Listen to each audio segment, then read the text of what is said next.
So, as good dialectical exercise, after the work of the negative, we gotta affirm the positive. So now it is my list for the best songs of all time. Are these really the best songs of all time? Of course not. These are pathological choices for myself. But in this one, I will try to do justice to bands that I talk badly in last videos, and now I'm gonna choose a good song from some of them. So anyway, moving on, the first one is the Beatles with I'm in Mine. This for me is the song that encapsulates the end of the band. This one, it probably you never give him my money, but this record was released later, even though it was recorded earlier, I believe. But in any way, it encapsulates the zeitgeist of the band, and it also it is very good to have the point of view of the guy who is really forgotten. And Harrison really complained that he tried to work a lot on this song and they didn't give a damn, and they wanted to work, I don't know, in the Hammer of Maxwell Silverhammer, which is a really worse song than this. And it is a shame, and I didn't know, at least, many Beatles fans who were really big fans of Let It Be or this song. They prefer to imagine the band ending in some platitude like Let It Be, but the song, but this is better, and I think it deserves a place here. Second one, Black Sabbath, Supernauts. I don't know what bad cocaine effects gave the band to do changes, but here probably is a good cocaine effect, because Supernauts is great. It's good enough for Frank Zappa, for example. It has a great riff, it has great drumming ideas, and it's a very powerful, punchy song. Later on, Ministry did a cover with Trent Reznor, and I think I heard the cover before I heard the version from Black Sabbath. But in any way, I think it's a great song. If there was a good cocaine propaganda, it should be this song, or Snowblind. Anyway, moving on, Emerson, Lake and Palmer, Carnival 9.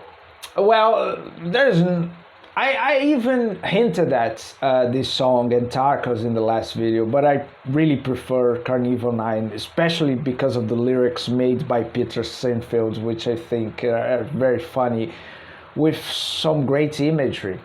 The thing is, I don't really recommend listening to the studio version. I really enjoy this song more live, even though in the studio it has a lot of overdubs that obviously they can do live, but I think it works really great live. And Emerson, Lake and Palmer was a great live band, not a great studio band. The fact is that their albums are not very cohesive, and I just jumped to the most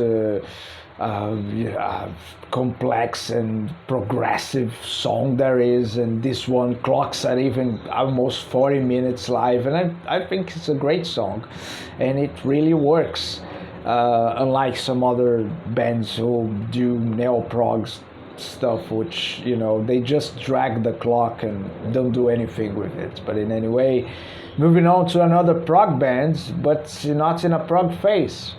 Now it's Genesis with Jesus, He Knows Me. Now, I didn't like a Peter Gabriel song in the video of worst songs, but now I am gonna appreciate a song in the Phil Collins phase, in the late Phil Collins phase, with people really don't appreciate. And I find this song great. It has great lyrics, it is very funny, and it is something that I always thought pop music should do. You pick a subversive message, a really sardonic one, and you plug into a very poppy music. You just deliver in that poppy way. It's very funny, the chorus going almost gospel sounding, with this criticism of televangelism, which is a plague that I suffer here in my country. And in any way, it's one of my favorite Genesis songs.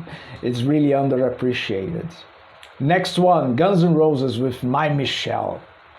Now, the talent of Axl Rose is not to do sweet ballads, and this, for me, it is the great disgrace of the band because uh, later than Appetite for Destruction on Is Your Illusion, for example, they would be they would try these really big songs that dealt with matters of love and death and all of that, and it doesn't work.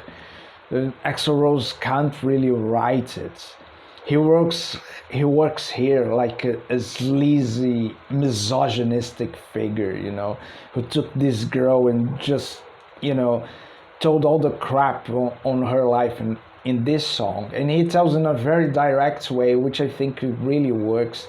And this song is really better than Sweet Child, and you don't gotta go far, just look for the guitar tone here, which is much better. And I think it's a great song that is not really relevant even for casual listeners of Guns N' Roses who only know the singles. They will jump this song quickly.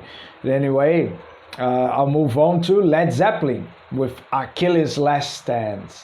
So I take this song to be the culmination of a lot of things that were going in the right direction with Led Zeppelin, like the Eastern influences, the more complex song structures, the lyrics which now deal with figure of, mythological figure from Greece, and also make a reflection on Robert Plant himself, things like that. And it is a pretty good song.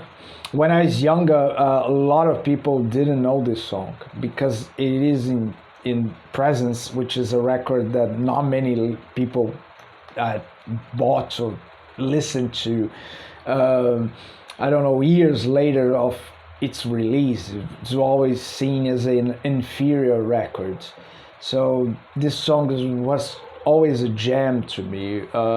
But now that we have internet, it's really got more popular, casual listeners. And it is the good part to something like Stairway to Heaven. What everything I don't think it works in Stairway to Heaven works in Achilles' Last Stand. So I think it's great. Next one, Nirvana with Radio Friendly Unit Shifter. Now, this is a weird choice, and it's even weirder because this is the first song from Nirvana that I remember listening to. It was a concert that was going on MTV and I recorded this concert, and this song was the first one from the part that I got up to record it, and I really love this song. I play it over and over. It's like a great Sonic Youth song, really punchy one. And I think that record in Utero should be only songs in this direction, not really using any of the ballads, not things like Dumb, things like All Apologies. This should be to a next record. This record should be all aggression in sardonic mass. And I think this song is really great because it really points to the influences on Nirvana. Sounds a lot like things like Flipper, for example. It is one of my favorite songs of them, maybe because of this affection I have for the song. I remember listening to it and being really impressed at the time. Anyway, it is here at the list. Next one, Pink Floyd with Salzburg Secrets. This is another one that I gotta say that you listen live. And there is a great recording of Salzburg Secrets in the Pompeii concerts. I remember I bought this concert, and a friend of mine kept saying about a great song. And I heard this one, and I always thought was that this one, but it was actually Echoes, and not this one. And I think this is an amazing song. Basically, Pink Floyd has four phases. It has an early phase with Sid Barrett, and there is this progressive disappearance of the figure of Sid Barrett. And there is the emergence of Richard Wright in his importance in the band. And this goes almost to metal. And then on it becomes Roger Waters' band, and then later David Gilmour's band. This period that you can really show that Rick Wright is doing things there and not being just a guy who plays on the record. This period is just great. Listen to his crazy piano playing on this song and all the stone clusters that he does. It's really, really unique for the time, really innovative song. And I think it's one of the best songs that they have. Unfortunately, not even the band likes it, apparently. But I love it. Screw them. Next one, U2 with Stay. Now, it is really hard to choose a song from U2. It's not a band that I really love. But I really enjoyed this period in the 90s, where they were doing these electronic experiments, having records done with Floyd, with Brian Eno, with Daniel Lanois. And here you have a great sounding music. Not only has all these electronic effects, but they achieve something more warm. There's something weirdly humane about this song, and it is a bad message, There's this woman being beat on the lyrics, and, he says that when he beats you is when you feel alive, It's a really depressing song, but it's filled with beautiful imagery. There is this video made by Wim Wenders and all these thematics of the angels that he has. And it was for a movie, the soundtrack of the movies, Far Away So Close also. And it is a great video. I always love this song. I think one of the best of the band. And it is part of the whole thing of doing a love song, which it isn't at all. Fortunately, this one will not be played at marriages like like one is, but I think this song is great. And the last one here, it's because I saw a video of Tipper Gore doing all that PRMC crap, trying to censor music. And then she told a story that her daughter, she bought a record, and her daughter listened to this man talk about a girl who is masturbating. And yes, it is Prince, Darling Nikki. And I always thought this song is great. It is one of the best songs of Prince, and she was complaining about it, just crying that, oh no, my daughter now knows about our dirty little secrets of masturbation, some crap like that. Yeah, it is a great song. Just for this, it would be great, I could put a Wasp song here or anything like that, but her face telling this story is just great. Just for that, Prince done an amazing job. So that's it. Best songs of all time, part 1.